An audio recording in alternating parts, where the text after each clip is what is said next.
Good evening, Fernwood. It is your cunning conversationalist, Neil, and it's time for us to have a talk about another episode of Mary Hartman, Mary Hartman. Today we are watching episode 212 from January 25th, 1977. Let's take a look at our previous episode. Martha was caring for the mummy-wrapped woman that she believes is Loretta and met a new gray lady called Barbie. Barbie is a giant fan of Life magazine, and also Grandpa Larkin seems to have a thing for her. Next, Mary and Charlie were cooking, though Charlie seemed a bit stressed out. Charlie didn't let on, but the last time he saw Tom was drunk. Then Philip and Heather run in saying that there was a big fight at the Gimble household, and Mary runs over only to find Patty standing over the corpse of Garth Gimble with two policemen haranguing her. Patty is in a state of shock and won't say anything or respond to any stimulus. The police accuse her of murder and also tell her that they warned her when they were last in to toe the line, but Patty remains silent. Of course, Merle Jeter still objects to Wanda being involved with the Olinsky report. May Olinsky bursts in and demands all of the things that were taken during the raid. Merle says he doesn't know what she's talking about, and then May says that they're going to have a big meeting coming up.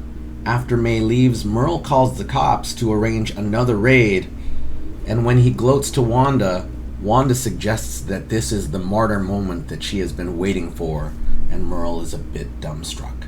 And then over at Lou's place, we find Tom waking up from his bender as that awful guy from the first appearance of Lulu tells Tom that he's lucky that he slept with Lulu because everyone wants her. And then when Lulu walks out, Tom doesn't notice that she is Loretta. She seems to have been standing behind him or something, and he walks out not having noticed anything. Everyone, that was a great start to a week, so why don't we continue with this Tuesday episode of Mary Hartman, Mary Hartman.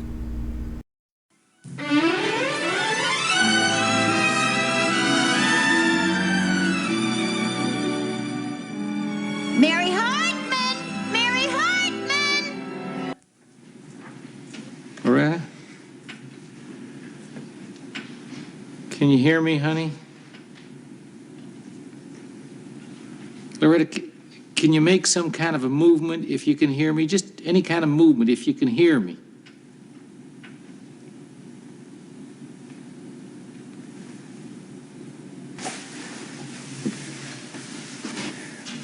Lord, you know it's never been my policy to give you advice on how to run your own business. And I know that you're laying this coma on Loretta on account of you want her to rest up from the accident and all. Lord, could I make a little suggestion? Just a little suggestion. Do you think maybe it's gone far enough? I mean, what I'm saying, Lord, is you're in the spiritual business. The business that you're in is you should be interested in. I know you are in the spiritual side of things, and I could guarantee you that it would just do miracles for Loretta's spirit if she could just wake up a little bit for just a minute and see her sweet husband, which I am her husband in your sight, Lord, just standing here by her bed, just rooting for her to get better. Also, Lord, don't you think that maybe if she could move around a little bit, just the exercise alone would do her some good, Lord? So if you could see your way clear to just helping her.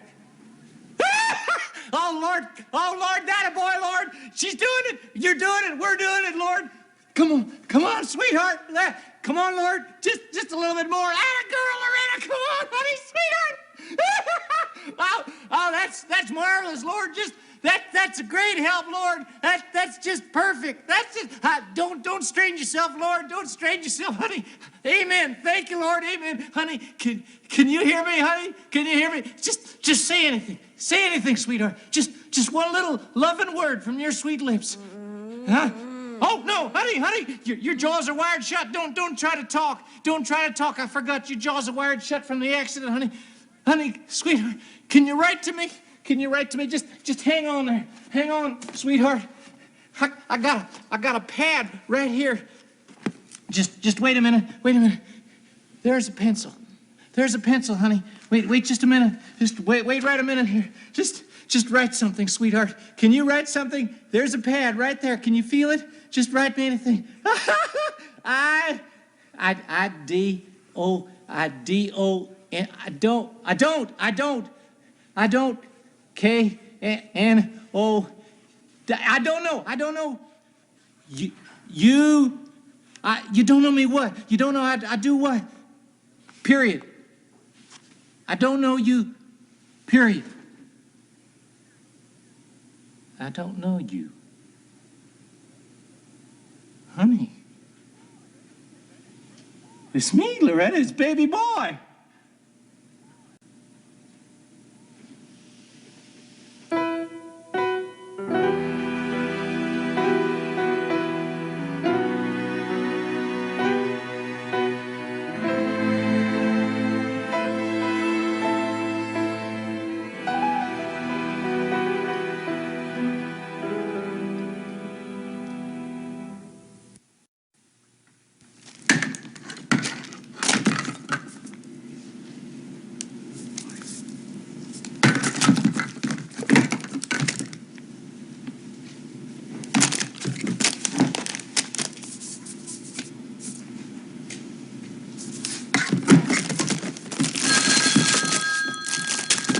Hello?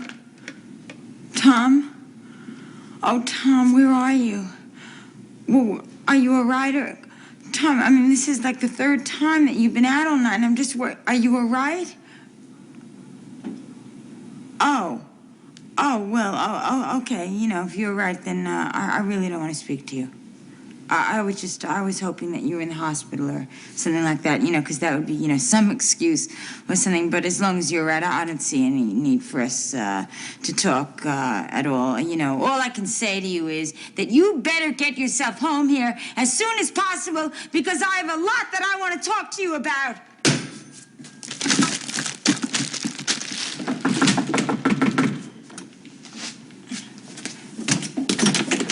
Good morning, Mary. Oh, May, hi. Oh, May. Tom didn't come home again all night last night. And Pat is in jail for murdering her husband, Garth, with their Christmas tree. What? Which he didn't even do. So I'm trying to put together this little package for her so, you know, she has something nourishing to eat, you know, when she's in jail. I mean, I don't particularly think that jail is the right time to stuff junk food in you, you know? Pat killed Garth? Oh, don't you believe that? Don't you believe that? I mean, anyone who wants to murder someone is not going to use a Christmas tree. What a terrible thing to do to a Christmas tree.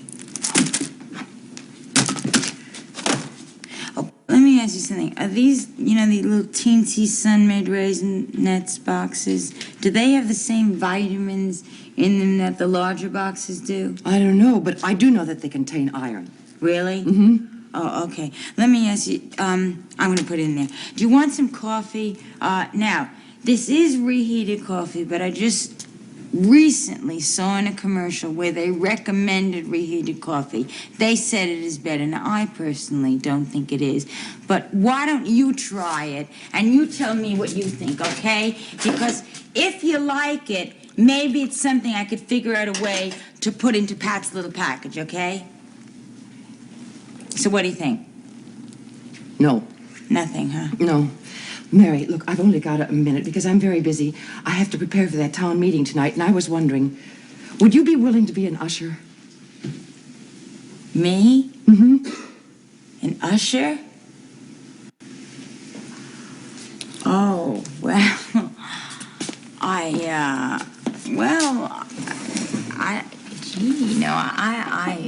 part of me doesn't, I don't know, you know. Tom is out, you know, working at night, and Pat is in jail. Loretta is in a coma. Yeah, why not? I could be an usher. Yeah, I'll do that. So what do I have to do? Bring my own flashlight? Or Oh, no, just bring yourself. I really appreciate your help, Mary. Oh, man, I just feel bad the way this whole sex thing is blown back up into your face. I mean, Fernwood can be really cruel like that. Well, I told Wanda she was making this thing too political. See, what I'm going to tell everyone tonight is all I ever wanted to do was create equal opportunity in the bedroom. I know, and there's something that's right. That's a good thing to do. People should be educated about that. I mean, they should get a sense of that idea. What I was going to say is, if there's equal opportunity in jobs, you should have equal opportunity in the bedroom. I mean, of course, you don't get, paid in the bedroom. At least not if you're a wife, or anyway, not in cash. At least I don't. Do you know anyone that does? There just is no reason for people to resent being told that there's a better way of having sex than they realize. Yeah. I mean, it's just a matter of simple ignorance. All I'm really trying to say is explain the nature of a woman's body. It's a lesson in anatomy. Yeah. I mean, No, it's I just know. ignorance that the most sexually sensitive part of a woman's body has been totally ignored through the centuries. You're right.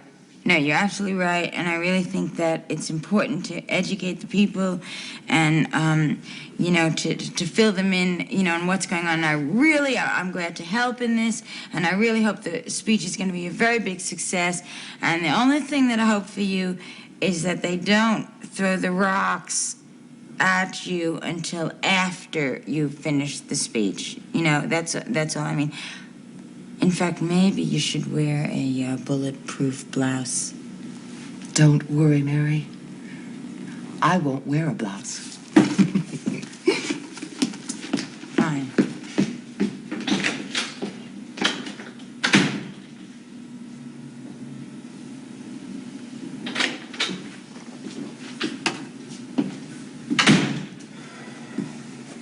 Mary, I'm sorry. No, Tom, it's something I really don't want to talk about. I really don't. But if I did, I really do feel that it would be perfectly in my rights to ask you what has been going on. Just simply considering that everyone's been dropping dead to the right and the left of me. What are you talking about? Garth killed himself with his own Christmas tree. What? You mean Garth is dead? Please don't change the subject, Tom. Where were you last night? Well, I got drunk and I passed out. I know. I shouldn't be drinking. I know it. I know. Oh, Tom, no, not drinking it. Look, I gotta have some time to get myself straightened out, and I gotta ask you to be patient with me. I really don't want any explanations. I really don't anymore. I don't know what else to say. Okay, but just don't explain things. I mean, I just can't take that. I can't listen to that kind of thing anymore. Do you know what I mean? I don't want any of that. All right, Mary, all right. And I really don't want any feeble excuses or anything like that anymore either. Okay, Tom. Okay, Tom, I give in. If you insist, I will listen to one feeble excuse. Okay, so you go ahead and you just go ahead and you tell me one feeble excuse. But it better be feeble. Well, Mary, right now I just can't. I mean, I just can't, not yet. Please, I can't explain just yet, not yet. I can't. Well, that's about as feeble as an excuse as I've ever heard. Thank you, sweetheart. I appreciate it.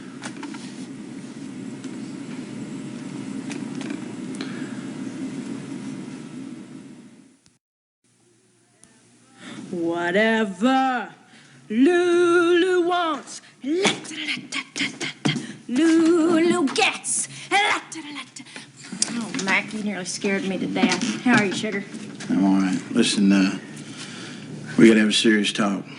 Well, how about if we have serious smooch? There's no time for fooling around. I'm really tired of being strung along. I mean, I asked you to marry me, and all I've been getting out of you is a song and a dance. I mean, I want an answer. I want a yes or a no, and I want it right now. Mac, did I ever tell you, honey, that you look so sexy and just like a rare grizzly bear when you're mad? Yes or no, Lulu? Yes. I'm tired of guessing. I want an answer. Well, what if I don't have an answer for you? Okay, that's it. I've had it. I have had it. Now, if you think this is some kind of a game, it's not. So just forget the whole damn thing, okay? Just forget it. Because there's plenty other diners along the pike. Goodbye, Lulu. Oh, hell, Mac, get in here. Come on, you know I'm just kidding you. Come on, get in here. I'll marry you. You don't think I'd let a sexy grizzly bear like you go by, do you?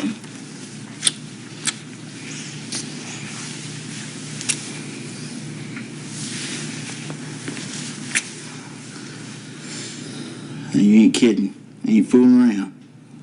Did that kiss feel like I was fooling around? All right. Now when? When can we do it? When can we get married? Sooner the better. All right! Oh. That's great, man. Listen, there's just one more thing. I don't even like to bring it up. What? That picture you carry around that other guy. From now on, there ain't gonna be no other guys. Wait a minute, you mean, yeah, I don't care. I don't know who he is anyway. I know this guy. I'm kidding. No, he works over at the Fernwood Auto Plant. His name is Charlie Haggers. Yeah, well, you don't want him around? Looky here. All right.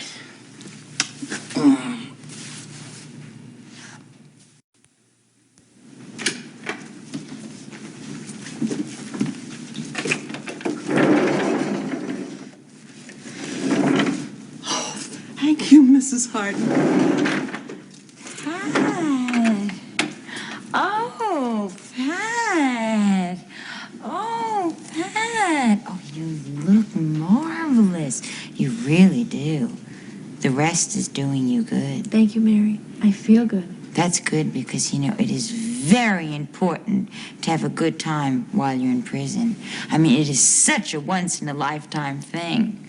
I mean, it's such a good chance for you to make friends with the other prisoners, with the guards, with the stoolies. And they're such good people, too. I brought you a basket of food, which I had to leave at the reception desk with the maitre d'. Thank you so much, Mary. They must be checking it, you know, for guns and files and stuff. Oh, yeah, for things like that. I didn't put anything like that in there, though. I did almost put in a water pistol as a joke, but, you know, then I decided against it. It would have been funny, wouldn't it? Maybe I should have done that. Thank you, Mary. That was so thoughtful of you, and I appreciate you Pat. coming to visit me. Thank you. You're welcome. I wouldn't share it if I were you, okay? Okay. And another thing is, you don't have to thank me, you know, for coming here. I just wish I had brought a creeping Charlie. What's that? That's a plant. It's a plant that's known for doing very well in prison cells.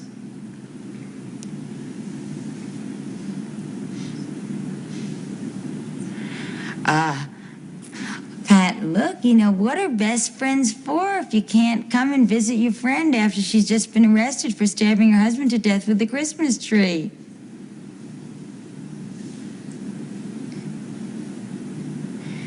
So, Pat, did you do it?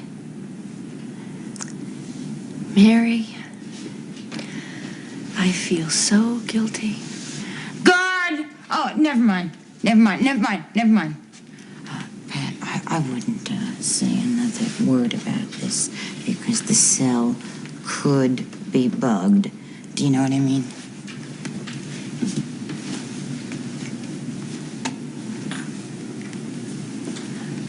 She was only joking when she said that she stabbed her husband to death with the Christmas tree. We both were. It was just a joke. Ha, ha, ha, ha, ha. Mary, I didn't kill Garth. Louder. I did not kill Garth. She did not kill Garth, and I did not kill Garth. I swear, this is Mary speaking.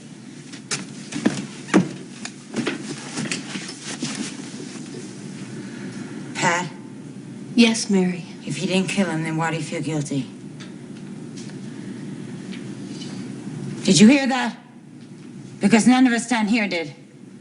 Mary, I just cannot feel bad that Garth is dead. I know I should, but I just can't. I just can't.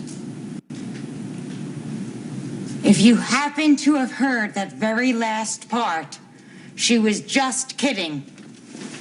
She's just a joker.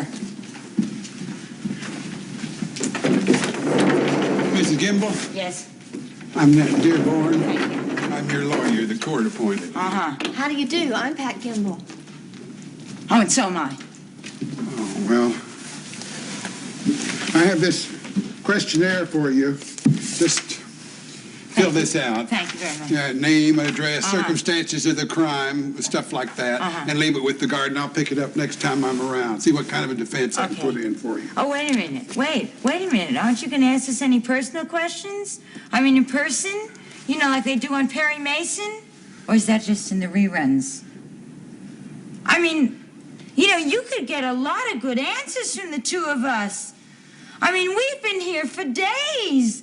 I mean, we're starving. Our mouths are dry, our lips are parched. What we'll probably end up doing is plea bargaining, some kind of a deal with the DA that will allow her to plead guilty to second-degree murder. But she didn't kill him. She's telling the truth. What you want me to do? Have a trial and run the risk of her going to the electric chair? I thought you said you... I thought you were friends. All right. All right. I killed him. Well, you fill that out. Guard, let me out of here. Now listen, you take my advice.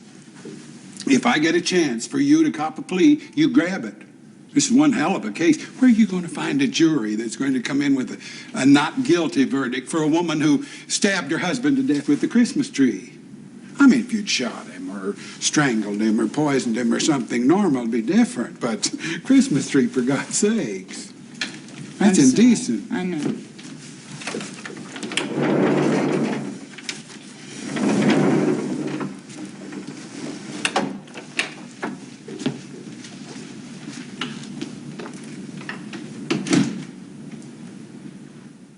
So before I forget again, here's a book that I got that, I will just share with you.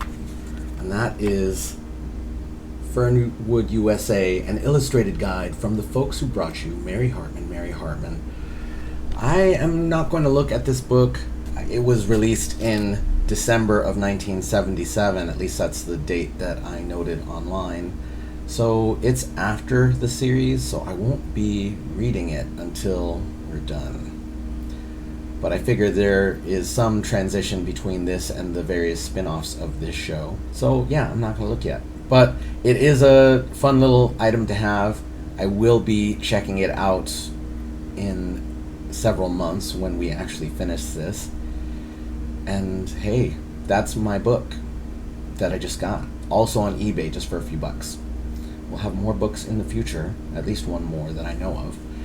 So let's start with this episode, which begins with Charlie praying over the body of the woman that he believes is Loretta. He prays and wants to make something better, and then this was shocking. There was movement from the body, and more than just a hand, like the whole torso rose up, and a pencil came out, and on that pad of paper, I don't know you. Which would be accurate unless it were some character that we'd seen somewhere else. Of course this body doesn't know Charlie. Of course. So who is it? I guess we will find out. Or it will be a new character that will be introduced over time. This would be an interesting introduction. And also the lives of Loretta and Charlie are getting quite complicated. And then we come to Mary, who's preparing a gift basket for Patty, who's in jail, getting a call from Tom saying that he's been out for days at this point, and I feel like he's probably just been out the one day. Maybe 2 nights. I'm very confused about that. May comes in and asks for Mary's help. And that's really kind. Obviously, we know that a raid is coming and that Wanda's allowing it to happen. But I think it's a nice thing, and it's good to see where Mary and May are at this point, because for a long time they were not friendly to each other. Or rather, Mary wanted nothing to do with May, and May just wanted forgiveness. So I feel like that forgiveness is clear. And then we actually see Tom, and Tom has come home from Lou's place, and he doesn't know what to say to Mary. And Mary is angry. She's got a few different levels of emotion that she digs through right there. She's, of course, always trying to cover her real feeling. She's clearly angry underneath. She doesn't know what's going on. He says that he got drunk. That was too much for her, as it should be. I think a lot of people in relationships with addicts, sometimes they feel the need to give up. It's not easy, at least if I can absorb from listening to other people, because I've never personally gone through it. But I will say that it does not appear to be easy to me from my perspective. In any case, Tom ends this saying that he's not ready to explain anything, and Mary just has to sit there in silence. And then we start with Lulu doing an adaptation of Whatever Lola Wants from Damn Yankees. And that was fun, just like a snippet of that, but whatever Lulu wants, Lulu gets. Obviously, that is a fun number in keeping with the character. And yeah, Damn Yankees, I saw that just last year, and it is a musical. I love musicals, that's not what I'm making fun of. It's just an odd one. I picked it up because I'm a fan of Bob Fosse's work, and that's a very early Bob Fosse film. And there's some great dancing from Gwen Verdon in there. There's a really good biopic of Gwen Verdon, I think on Prime, that I would point out, because she and Bob Fosse were complex in their relationship, but they certainly did put out a great amount of work. So let's just leave a trailer for the Gwen Verdon biopic up here. I'll put that right there. Max Slattery comes in, and he wants an answer to the question that he asked days ago: will you marry me? And I feel like these kids barely know each other, other than canoodling in the truck or whatever, making out, having fun. However, what that leads to is the picture shows up. Lulu hasn't remembered this face, except that Mac does. He wants no other men in his life. Mac recognizes Charlie's picture and knows who he is, except that Lulu is ready to tear up that photo and live a life with Mac. I feel like there's a mystery that just got thrown away, and I feel like that clue, that lead right there, maybe she should have followed that piece of information. But apparently she doesn't care about anyone's feelings, because she's Lulu and not Loretta. And then we get Mary visiting Patty in jail. She gives a tip to the guard and is thanked. That says to me that Mary Hartman, while she's not necessarily world famous anymore, she still seems to be somewhat of a Fernwood celebrity. I feel like a few of the people in town have acknowledged that she's still got some fame, that Merle wants her to be part of the Jump for Life campaign, although I don't know if that is going to happen beyond, the kiss that they had. The actual campaign, who knows. However, she does seem to have some star power in town, because she's been in a few different situations that have put her in the town's eye, starting with the hostage crisis last season and continuing forward to her mental breakdown on national television. People around town do seem to know who she is. Patty is in jail and doesn't feel anything about Garth's death, and I feel like that's appropriate, to be honest.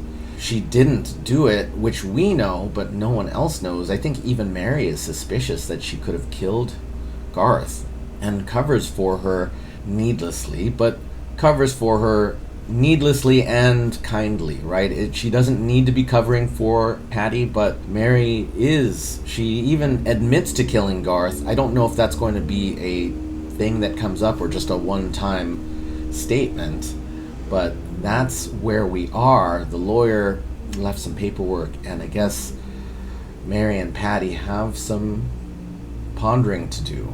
Anyway, everyone, that was our Tuesday episode of Mary Hartman, Mary Hartman. Tomorrow is a very special day for me, so we will see that tomorrow. I guess we'll find out why it's special to me. Thank you so much for watching this episode with me. Thank you so much for leaving your thoughts and feelings in the comments and continuing the conversation.